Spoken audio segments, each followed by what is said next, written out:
ಎಲ್ಲ ಪ್ರಮೇಯಗಳ ಮೇಲೆ ಈ ಮೇಲೆ ಹೇಳಲಾದ ಅಪರಾಧಗಳಿಗಾಗಿ ಬೆಂಗಳೂರಿನ 7ನೇ ಹೆಚ್ಚುವರಿ ಮುಖ್ಯ ಮೆಟ್ರೋಪಾಲಿಟನ್ ಮ್ಯಾಜಿಸ್ಟ್ರೇಟರ ಕಡತದಲ್ಲಿ ಸಿಸಿ ಸಂಖ್ಯೆ 143/2019 ರಲ್ಲಿ ಈ ಅರ್ಜಿದಾರನ ವಿರುದ್ಧ ಹೂಡಲಾದ ಎಲ್ಲ ಕ್ರಿಮಿನಲ್ ವ್ಯವಹಾರಗಳನ್ನು ರದ್ದುಪಡಿಸುವ ಮೂಲಕ ಈ ಅರ್ಜಿಯನ್ನು ಅನುಮತಿಸಲು ಮಾನ್ಯ ವಕೀಲರು ಕೋರಿದ್ದಾರೆ.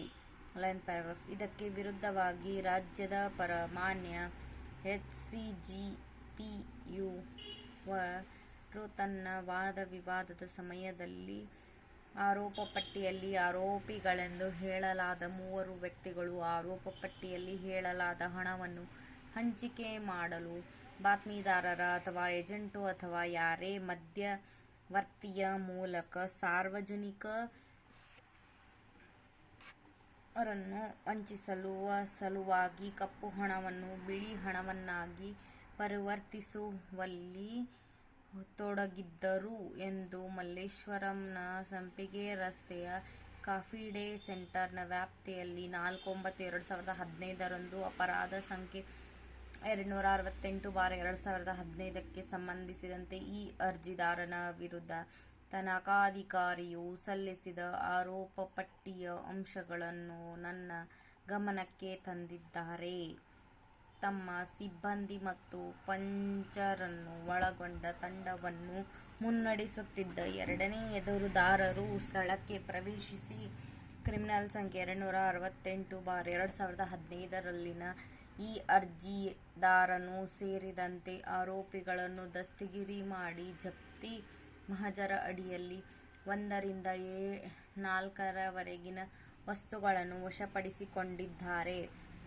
ದೂರಿನ ಮೂಲದಲ್ಲಿ ಮತ್ತು ಆರೋಪಿಯ ಒಳಗೊಳ್ಳುವಿಕೆಯಲ್ಲಿ ಅರ್ಜಿದಾರನು ಇತರ ಆರೋಪಿಗಳೊಂದಿಗೆ ಆಪಾದಿತ ಅಪರಾಧಗಳನ್ನು ಎಸಗಿರುವುದಾಗಿ ಹೇಳಿರುವುದು ಕಂಡುಬಂದಿದೆ.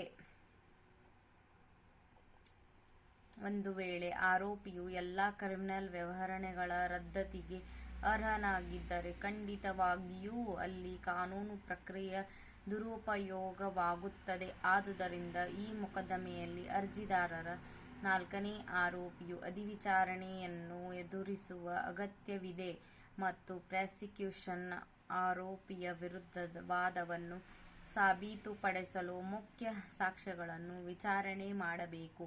ಹೀಗಾಗಿ ಈ ಹಂತದಲ್ಲಿ ಸಿಸಿ ಸಂಖ್ಯೆ 11,804/2016 ರಲ್ಲಿ ದಿನಾಂಕ 14/2/2020 ರಂದು ವಿಚಾರಣಾ ನ್ಯಾಯಾಲಯವು ನೀಡಿದ ಖುಲಾಸೆಯ ತೀರ್ಪಿನಲ್ಲಿ ಸಹ ಆರೋಪಿಯು ಅಪರಾಧ ಮುಕ್ತನಾದ ಕಾರಣ ಮಾತ್ರದಿಂದಲೇ ಅರ್ಜಿದಾರನ ವಿರುದ್ಧ ಪ್ರಾರಂಭಿಸಲಾದ ಕ್ರಿಮಿನಲ್ ವ್ಯವಹಾರಗಳನ್ನು ರದ್ದುಗೊಳಿಸಲು ಕೋರಲಾಗಿದ್ದು, ಇದು ದಂಡ ಪ್ರಕ್ರಿಯಾ ಸಂಹಿತೆಯ 482ನೇ ಪ್ರಕರಣದ ಅಡಿಯಲ್ಲಿ ಅಧಿಕಾರವನ್ನು ಚಲಾಯಿಸುವ ಮೂಲಕ ಈ ನ್ಯಾಯಾಲಯವು ಮಧ್ಯಪ್ರವೇಶಿಸಲು ಕಾರಣವಾಗುವುದಿಲ್ಲ. ಈ ಎಲ್ಲ ಪೂರ್ವಭಾವನೆಯ ಆಧಾರದ ಮೇಲೆ ಮಾನ್ಯ ಎಚ್ಸಿಜಿಪಿಯವರು ಈ ಅರ್ಜಿಯನ್ನು ವಜಾಗೊಳಿಸಲು ಕೋರಿದ್ದಾರೆ. ಅರ್ಜಿದಾರನ ಪರ ಮಾನ್ಯ ವಕೀಲರು ಮಾಡಿದ ವಾದದ ಮತ್ತು ಹಾಗೆಯೇ ರಾಜ್ಯದ ಪರ ಮಾನ್ಯ ಎಚ್ಸಿಜಿಪಿಯವರು ಮಾಡಿದ ಪ್ರತಿವಾದದ ಈ ಸಂದರ್ಭದಲ್ಲಿ ದಂಡ ಪ್ರಕ್ರಿಯಾ ಸಂಹಿತೆಯ 154ನೇ ಪ್ರಕರಣವನ್ನು ಉಲ್ಲೇಖಿಸುವುದು ಸೂಕ್ತವಾಗಿದೆ. ಅದನ್ನು ಹೀಗೆ ಓದಲಾಗುತ್ತದೆ: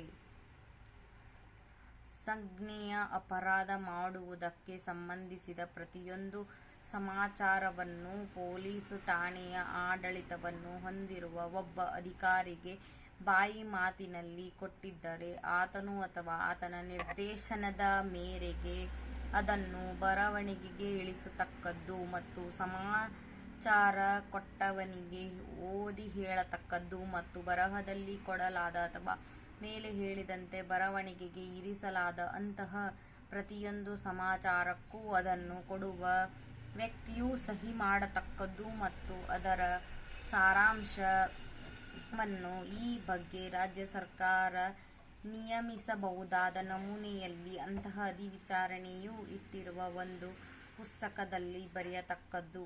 ಯಾವುದೇ ಶ್ರೇಣಿಯಲ್ಲಿ ಒಂದು ಸಲ ತನಿಖಾ ಏಜೆನ್ಸಿಯು ವಿಶ್ವಾಸಾರ್ಹ ಮಾಹಿತಿಯನ್ನು ಸ್ವೀಕರಿಸಿರುವಾಗ, ಹೇಳಿದಾಗ ಮತ್ತು ಅಲ್ಲಿ ಸಂಜ್ಞೆಯ ಸ್ವರೂಪವಿದ್ದಾಗ ಎಫ್ಐಆರ್ ದಾಖಲಿಸಿಕೊಳ್ಳುವ ಮೂಲಕ ಅಪರಾಧವನ್ನು ದಾಖಲು ಮಾಡಲು ಮತ್ತು ತನಿಖೆಗಾಗಿ ಪ್ರಕರಣದೊಂದಿಗೆ ಮುಂದುವರೆಯಲು ದಂಡ ಪ್ರಕ್ರಿಯಾ ಸಂಹಿತೆಯ 154ನೇ ಪ್ರಕರಣದ ಅಡಿಯಲ್ಲಿನ ಅಧಿಕಾರವನ್ನು ಅಥವಾ ಅಧಿಕಾರ ವ್ಯಾಪ್ತಿಯನ್ನು ತನಿಖಾ ಏಜೆನ್ಸಿಗೆ ವಹಿಸಿಕೊಡಲಾಗಿದೆ.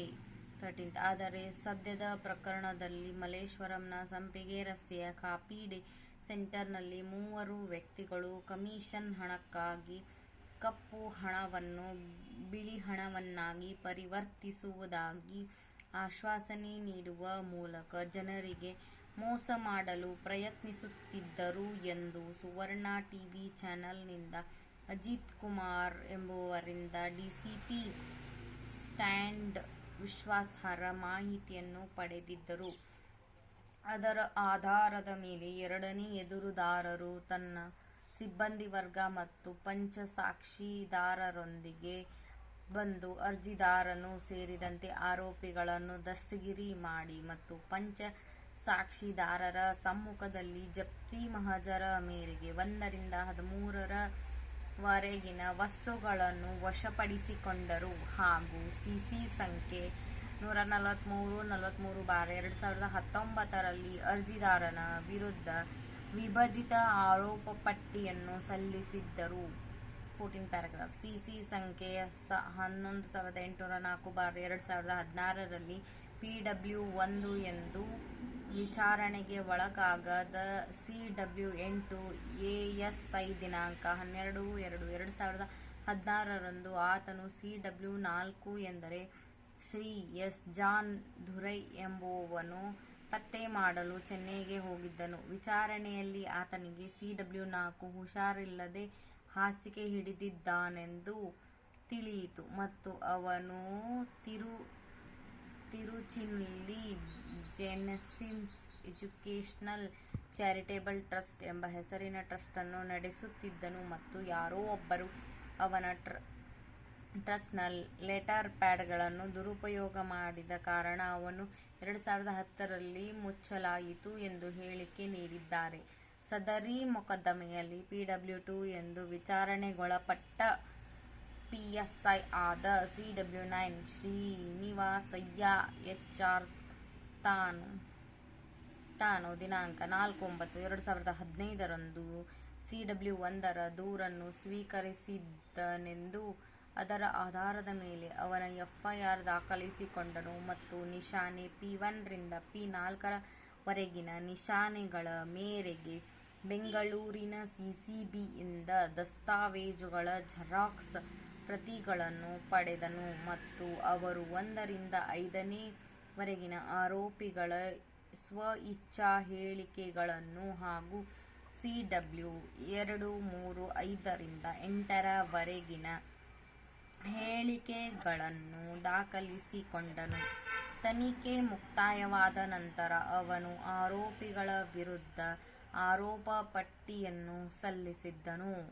15 ಸಹ ಆರೋಪಿಗಳಿಗೆ ಸಂಬಂಧಿಸಿದಂತೆ PW1 ಮತ್ತು 2 ಪ್ರಾಸಿಕ್ಯೂಷನ್ನನ್ನು ವಿಚಾರಣೆಗೆ ಒಳಪಡಿಸಿದ್ದರು ಮತ್ತು ದಸ್ತಾವೇಜುಗಳನ್ನು ನಿಶಾನೆ P1 ರಿಂದ P4 ಎಂದು ಗುರುತಿಸಲಾಗಿದ್ದರೂ ಆರೋಪಿಗಳ ತಪ್ಪನ್ನು ಸಾಬೀತುಪಡಿಸುವ ಸಲುವಾಗಿ ಡಿಸಿಪಿ ಹಾಗೂ ಪೊಲೀಸ್ ಕಮಿಷನರ್ ರವರ ಮುಖಾಂತರ NBW ನಿಯಮಗಳ ಮೇರೆಗೆ ಒತ್ತಾಯದ ಪ್ರಕ್ರಿಯೆಯನ್ನು ನೀಡಿದ್ದರೂ ಸಹ CW1 ರಿಂದ 7 ಎಂದು ಉಲ್ಲೇಖಿಸಲಾದ ಇತರ ಸಾಕ್ಷಿದಾರರನ್ನು ಖಾತರಿಪಡಿಸಲು ವಿಫಲವಾಯಿತು.